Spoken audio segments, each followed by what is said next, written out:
గత 10 ఏళ్ల అస్తవ్యస్త పాలనకు విజ్ఞతతో చరమగీతం పాడిన తెలంగాణ ప్రజానికానికి మా ప్రభుత్వం తరఫున కృతజ్ఞత పూర్వక నమస్కారాలు తెలియజేస్తా ఉన్నాను. ప్రత్యేక తెలంగాణ రాష్ట్రం ఏర్పడితేనే తమ కలలు సాకారం అవుతాయని తెలంగాణ ప్రజల ప్రాణాలు సైతం ఒడ్డి సుదీర్ఘకాలం ఉద్యమించారు. ఆ ఉద్యమాల తీవ్రత వెనుకనున్న తెలంగాణ ప్రజల ఆవేదనను గుర్తించి కాంగ్రెస్ నేతృత్వంలోని యూపీఏ ప్రభుత్వం తెలంగాణ ప్రజలకు ఒక ప్రత్యేక రాష్ట్రాన్ని ఏర్పాటు చేయాలని నిర్ణయించి దానికి సంబంధించిన అన్ని లాంఛనాలను పూర్తి చేసి స్వరాష్ట్రాన్ని సాకారం చేసింది. తెలంగాణ రాష్ట్రం ఏర్పడిన తర్వాత గత దశాబ్ద కాలంలో రాష్ట్ర పురోభివృద్ధి ఆశించిన మేరకు జరగలేదు. తెలంగాణ రాష్ట్రాన్ని బంగారు తెలంగాణగా మారుస్తామని ఒట్టి ఉత్తర కుమార ప్రగల్భాలు పలికిన గత ప్రభుత్వ పాలకులు అన్ని రంగాల్లో పూర్తిగా వైఫల్యం చెందారు. పురోభివృద్ధి అటుంచి రాష్ట్ర ప్రజల సంక్షేమం సన్నగిల్లింది, అభివృద్ధి అడుగంటింది, రాష్ట్రం అప్పుల పాలైంది.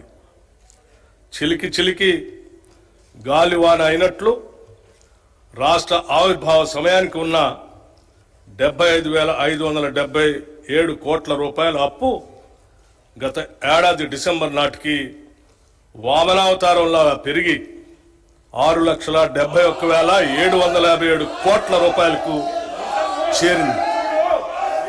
అంటే గత 10 సంవత్సరాల్లో తెలంగాణ రాష్ట్ర ప్రభుత్వ అప్పు దాదాపు 10 రెట్లు పెరిగింది.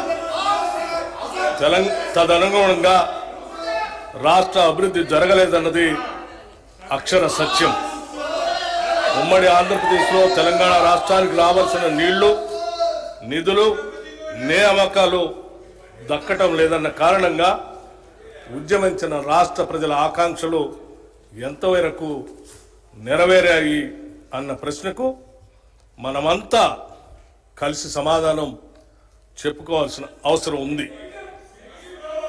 తెలంగాణ వాటాగా వచ్చే నీళ్లను రాష్ట్ర ప్రజల త్రాగునీరు, సాగునీరు అవసరాలకు వినియోగించాలన్నది ప్రభుత్వ ప్రధాన సంకల్పం. అయితే గత దశాబ్ద కాలంలో పాలకులు తీసుకున్న తప్పుడు విధాన నిర్ణయాల కారణంగాను, నాణ్యత లేని పనుల కారణంగాను సాగునీటి ప్రాజెక్టులు ఆశించిన ఫలితాలను ఇవ్వలేకపోతున్నాయి. నీళ్లు ఏ కాలువల ద్వారా పారించాలన్న ధ్యేయంతో కాకుండా అవినీతి సొమ్మును ఏ కాలువల ద్వారా ప్రవహింపచేయాలన్న లక్ష్యంతో గత ప్రభుత్వం పనిచేయటం వల్ల రైతుల సాగునీటి సమస్యలు అపరిష్కృతంగానే మిగిలిపోయాయి. పర్యవసానంగా మన నీళ్లను మనం సమర్థవంతంగా వాడుకోలేని పరిస్థితి దాపురించింది. ఈ పరిస్థితి నుండి బయటపడే విధంగా తగిన దిద్దుబాటు చర్యలను చేపట్టడంతో పాటు మరింత మేలైన ప్రాజెక్టుల నిర్మాణం చేపట్టాలనే కృతనిశ్చయంతో ఈ ప్రభుత్వం ఉంది. ఇక నిధుల విషయానికి వస్తే గత ప్రభుత్వ కాలంలో ఆదాయం ద్వారా కానీ, అప్పుల ద్వారా కానీ, తదితర మార్గాల ద్వారా కానీ సమకూరిన నిధుల వ్యయానికి రాష్ట్ర పురోగతికి ఏమాత్రం పొంతలు లేని పరిస్థితి నెలకొంది. ఓ పక్క అప్పులు పెరగడంతో పాటు వేరొక పక్క బిల్లుల్లో బకాయిలు భారీగా పెరిగిపోవటం వల్ల రాష్ట్ర ఆర్థిక పరిస్థితి ప్రమాద స్థాయికి చేరుకుంది. ప్రణాళికాబద్ధంగా నడపవలసిన రాష్ట్ర ఆర్థిక వ్యవస్థను ఒంటెద్దు పోకడలతో స్వంత జాగీరులా ఆర్థిక క్రమశిక్షణ ఏమాత్రం పాటించక గత ప్రభుత్వం చేసిన తప్పిదాల పర్యవసానం మేము ఈరోజు వారసత్వంగా అందుకున్నాం. రాష్ట్ర విభజన నాటికి ఎంతో సమృద్ధిగా, ఆర్థికంగా పరిపుష్టిగా ఉన్న రాష్ట్రం నేడు అప్పుల కుప్పగా మారటం విచారకరం. కనీసం రాష్ట్ర ప్రభుత్వ ఉద్యోగుల వేతనాల చెల్లింపులకు, పెన్షన్ చెల్లింపులకు కటకటలాడి సరైన కాలంలో చెల్లించకపోవటం వారి ఆర్థిక క్రమశిక్షణ రాహిత్యానికి, ప్రజా సంక్షేమంపై నిర్లక్ష్యానికి మచ్చుతునక మాత్రమే. ఇటువంటి నిర్లక్ష్య వైఖరి వల్ల అటు ఉద్యోగులు, పెన్షనర్లు మాత్రమే కాక సామాన్య ప్రజలు, ప్రభుత్వ పథకాలపై ఆధారపడిన అభాగ్యులు, పేద ప్రజలు చెప్పుకోలేని కష్టాలు పడ్డారు. మా ప్రభుత్వం ఏర్పడే నాటికి కుంటుపడిన ఆర్థిక వ్యవస్థను గాడిలో పెట్టడం మేము ఎదుర్కొన్న పెను సవాలు. తలకు మించిన రుణభారం ఉన్నప్పటికీ దోబరా ఖర్చులు కట్టడి చేసి ఆర్థిక క్రమశిక్షణతో పాలన ప్రారంభించాం.